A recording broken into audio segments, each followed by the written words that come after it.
Yang jadi pertanyaan setelah mendapat income dari restoran, COVID Delta melanda lagi untuk yang kedua kan. Oh, terus? Jadi Nggak boleh kerja? tidak boleh kerja. Pemerintah Australia bilang tidak boleh kerja. Oke. Oh, Harusnya student domestik diberi bantuan karena terdampak COVID Delta.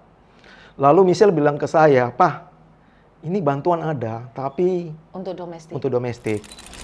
Planning dari Michelle sendiri, dia mengambil keputusan bahwa dia akan berkarir di Australia. Akhirnya dia betah di situ ya ceritanya. Ya sampai hari ini. Puji Tuhan. Nanti Holly punya rencana ngikut? Berdoa lagi. Berdoa lagi? Iya, karena untuk mengurus permanent resident juga butuh biaya. Besar ya? Besar. Kemarin sempat tanya kan, kena berapa itu? Pokoknya suami istri. Suami istri kurang lebih satu orang 45.000 Aussie dollar. 400.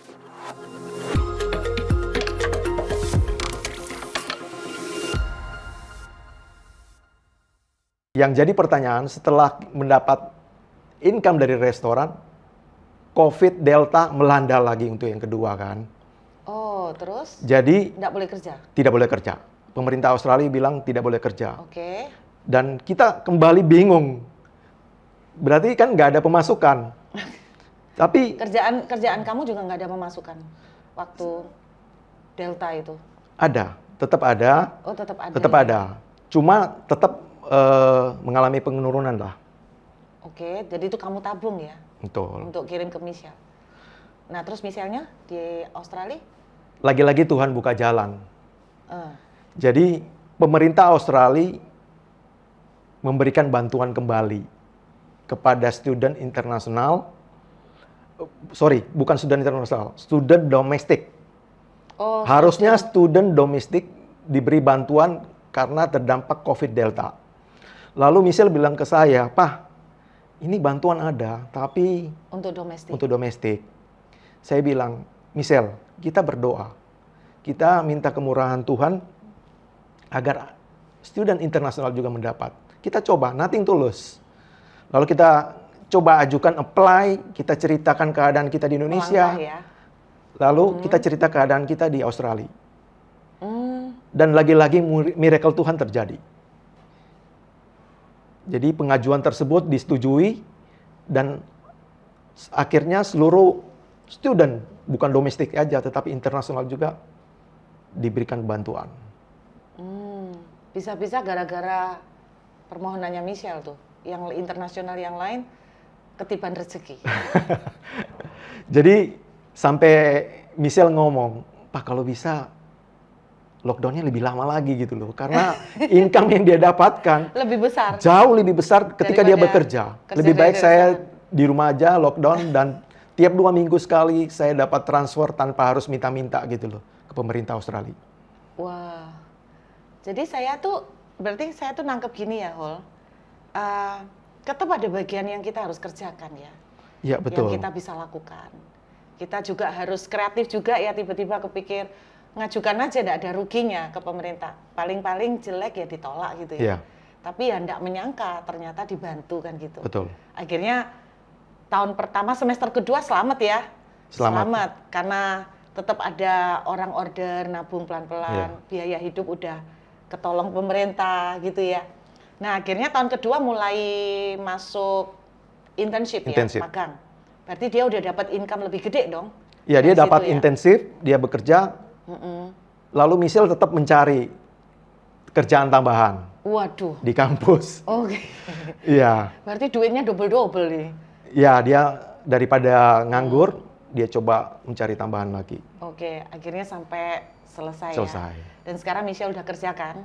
Ya, puji Tuhan 2023 Michelle lulus S1-nya di Australia. Langsung meneruskan di tempat internship itu kan, ya. Akhirnya dia diterima sebagai pegawai staf di situ ya? Ya, betul. Sebenarnya itu miracle juga. Gimana? Karena untuk masuk di perusahaan tersebut, minimal harus permanent resident. Sementara visa kita adalah visa temporary visa. Oke, jadi nggak boleh mestinya? Mestinya nggak boleh. Terus gimana? Berdoa lagi. Berdoa lagi? Berdoa lagi. Oke. Dan kita minta kemurahan Tuhan agar supaya diberi kesempatan Dan lagi-lagi mujizat terjadi.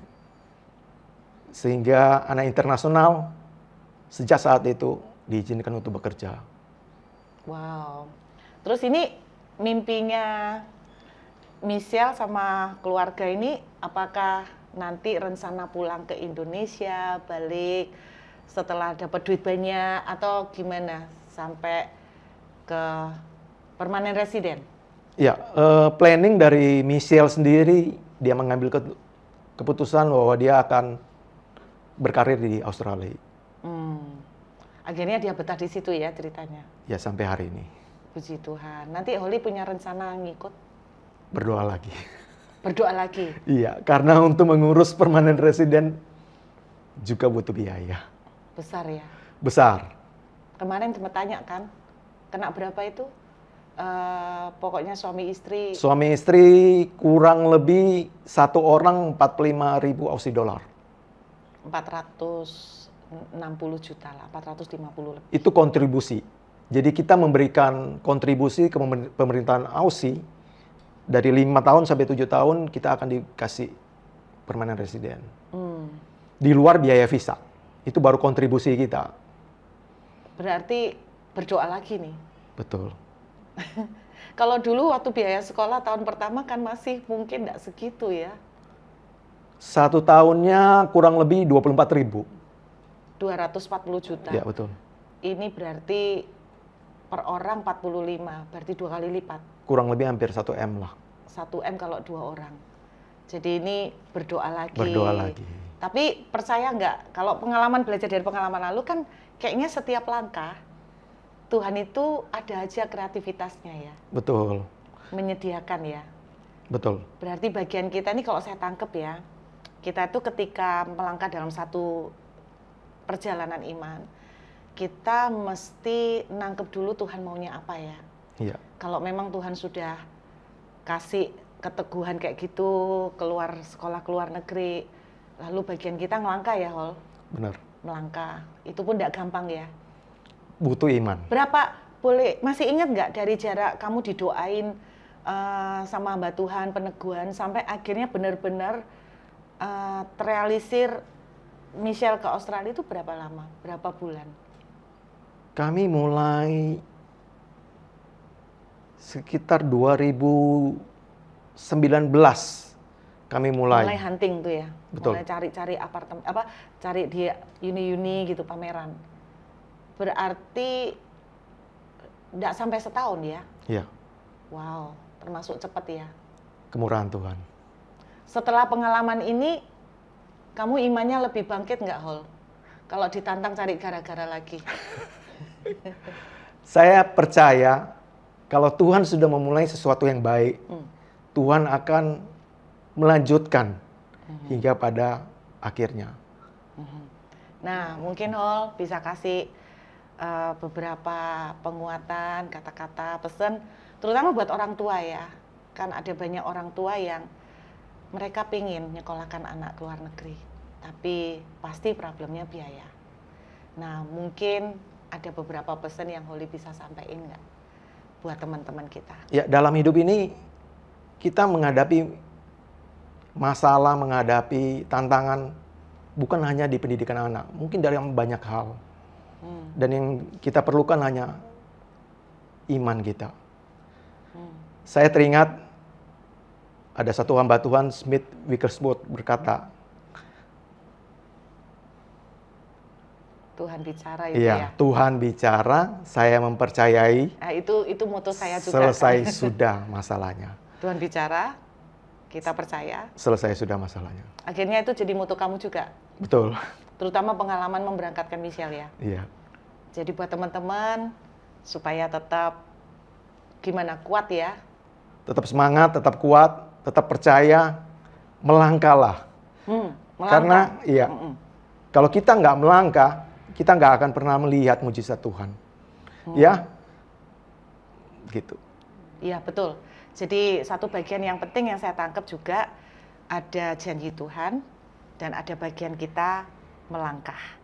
Di tengah perjalanan deg-degser ya.